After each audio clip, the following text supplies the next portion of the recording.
Hello दोस्तों, आज मैं आपके लिए लेकर आया हूँ सितंबर 2021 के कुछ इम्पोर्टेंट करंट अफेयर्स। ठीक है, तो चलिए आज का करंट अफेयर्स स्टार्ट करते हैं। तो पहला पॉइंट देखिए, SCO का 6वां एक्सरसाइज पीसफुल मिशन। ठीक है, SCO क्या है? संघाई सहयोग संगठन का शॉर्ट फॉर्म है या संघाई कोऑपरेशन ऑर्गेनाइजेशन का शॉर्ट फॉर्म है। तो इसमें याद रखिए कुल 8 देश शामिल है, जिसमें जो है भारत देश का मेंबर है।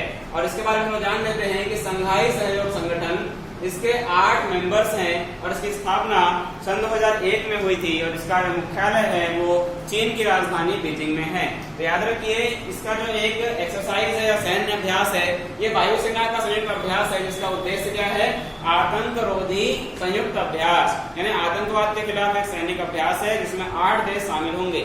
ये 8 देश कौन से हैं वो देख लेते हैं हम। इसमें चीन है, रूस है, भारत है, पाकिस्तान है, उसके बाद उज्बेकिस्तान है, कजाकिस्तान है, ताजिकिस्तान है और किर्गिस्तान है। ठीक है, तो ये 8 देश जिनका नाम मैंने लिया ये इसमें शामिल होंगे और इनकी वायुसेना शामिल होगी, याद रखिए। ठीक है, चलिए अगला आते हैं। अगला है अंतरराष्ट्रीय लोकतंत्र दिवस। ये कब मनाते हैं? इंटरनेशनल डेमोक्रेसी डे हर साल 15 सितंबर को मनाया जाता है और ये याद रखना UNGA मतलब यूनाइटेड नेशन जनरल असेंबली के द्वारा 2007 से मनाया जाता है, 2007 से मनाया जाता है। और इसकी घोषणा जो है याद रखिए IPU international inter parliamentary union, ठीक है, इंटर पार्लियामेंट्री यूनियन यानी अंतर सरकारी जो है संसद, सभी देशों की संसद ने मिलकर ये 1997 में फैसला लिया कि पूरे विश्व में वैश्विक लोकतंत्र की स्थापना होगी। यानी जैसे भारत एक लोकतांत्रिक देश है, अमेरिका एक लोकतांत्रिक देश है, ब्रिटेन एक लोकतांत्रिक देश है, इसी प्रकार विश्व के हर देश में लोकतंत्र स्थापित करने के उद्देश्य से हर साल 15 सितंबर को अंतरराष्ट्रीय लोकतंत्र दिवस मनाया जाता है। थोड़ा सा इसके बारे में आपको बता दूं मैं एक्स्ट्रा कि याद रखना विश्व का पहला लोकतंत्र जो है वो अमेरिका है, इसीलिए अमेरिका को आधुनिक लोकतंत्र की जननी या फादर ऑफ मॉडर्न डेमोक्रेसी कहा जाता है। ठीक है, अगला देखते हैं। यदि हम भारत की बात करते हैं, भारत भी एक लोकतंत्र है, इसे हम कह सकते हैं संवैधानिक लोकतंत्र। चलिए अगला देखते हैं, टाइम मैगजीन। पहले तो हम जान लेते हैं कि टाइम मैगजीन कहाँ की पत्रिका है। ये अमेरिका की एक बहुत ही इंपॉर्टेंट पत्रिका है। तो याद रखिए न्यूज में क्यों आया कि हमारे जो देश के प्रधानमंत्री हैं श्री नरेंद्र मोदी जी, उन्हें टाइम मैगजीन के 100 प्रभावशाली व्यक्तियों में शामिल किया गया है। ठीक है, टाइम मैगजीन की 100 प्रभावशाली व्यक्तियों में प्रधानमंत्री नरेंद्र मोदी जी को शामिल किया गया है। इनके अलावा बात करें, 2 प्रमुख भारतीय हैं, उनका नाम है ममता बनर्जी और आधार पूनावाला। ममता बनर्जी के बारे में आप जानते हैं कि वर्तमान में ये पश्चिम बंगाल की मुख्यमंत्री है और आधार पूनावाला जो है कोविशील्ड वैक्सीन जो SII कंपनी है, serum institute of India Pune में, उनके CEO या चीफ एग्जीक्यूटिव ऑफिसर हैं, उनका नाम भी इस टाइम मैगजीन में शामिल किया गया है, याद रखिए। टाइम मैगजीन ने इससे पहले एक रिपोर्ट छापी थी जिसके अंतर्गत भारत के प्रमुख प्रधानमंत्रियों की उसने प्रभावशाली प्रधानमंत्रियों की लिस्ट बनाई थी। उसमें पहले प्रधानमंत्री श्री पंडित जवाहरलाल नेहरू और दूसरे नंबर पे श्रीमती इंदिरा गांधी को रखा गया था और 3rd नंबर पर नरेंद्र मोदी को रखा गया है। चलिए आगे बढ़ते हैं। चौथा है शून्य अभियान 2021। तो याद रखिए शून्य अभियान या जीरो अभियान, इसे भारत सरकार द्वारा नीति आयोग और RMI 2 संस्थाओं के सहयोग से, नीति आयोग भारत और RMI मतलब होता है Rocky mountain institute of America, ये एक संस्थान है अमेरिका का। उन दोनों संस्थाओं ने मिलकर एक अभियान चलाया है भारत में, उसका नाम है शून्य। इसका उद्देश्य है कि हर कॉर्पोरेट सेक्टर में, हर प्राइवेट सेक्टर में जितने भी लोग, जितने भी कर्मचारी काम कर रहे हैं, वे हर व्यक्ति अपने यूज में इलेक्ट्रिक वाहन को लाएगा, यानी पेट्रोल डीजल का यूज कम करके इलेक्ट्रिक वाहन को बढ़ावा देगा, याद रखिए। ठीक है, इसका उद्देश्य क्या है? इलेक्ट्रिक वाहन को बढ़ावा देकर पर्यावरण प्रदूषण को कम करना। चलिए आगे बढ़ते हैं, अगले पे आते हैं। बांग्लादेश की PM वर्तमान में शेख हसीना जी हैं, इन्हें SDG प्रगति पुरस्कार यानी सस्टेनेबल डेवलपमेंट गोल या सतत विकास लक्ष्य प्रगति पुरस्कार प्रदान किया गया। तो याद रखिए क्यों किया गया? तो गरीबी, पृथ्वी के संरक्षण, शांति और समृद्धि हेतु इन्होंने एक अभियान चलाया।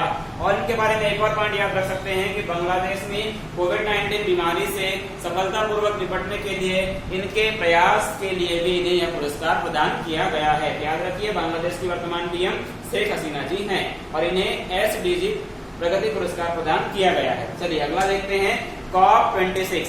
इसका फुल फॉर्म होता है दोस्तों कॉन्फ्रेंस ऑफ पार्टीज, यानी ऐसे देशों का संगठन होता है जो ग्लोबल वार्मिंग या वैश्विक तापन से लड़ता है। ठीक है, वैश्विक तापन को कम करने के लिए ये लोग एक मंच को साझा करते हैं और इनकी एक बैठक होती है। याद रखिए 26वीं बैठक होगी, इसका नाम रखा गया है COP26 और ये आयोजन कौन करता है? UNFCCC यानी United nation framework convention on climate change, ये संस्था के द्वारा इसे आयोजित किया जाता है। याद रखिए, इसका आयोजन ग्लासगो जो कि स्कॉटलैंड में है वहां प्रस्तावित है, जो कि नवंबर 2021 में होने वाला है। और इसी के अंतर्गत भारत के दो प्रमुख समुद्री बीच, जो समुद्री किनारे होते हैं, बीच होते हैं, उन्हें ब्लू फ्लैग टैग यानी स्वच्छता के लिए पुरस्कार दिया गया है। उसका नाम है कोवलम, जो कि तमिलनाडु में है, और इडन जो कि पुडुचेरी में है।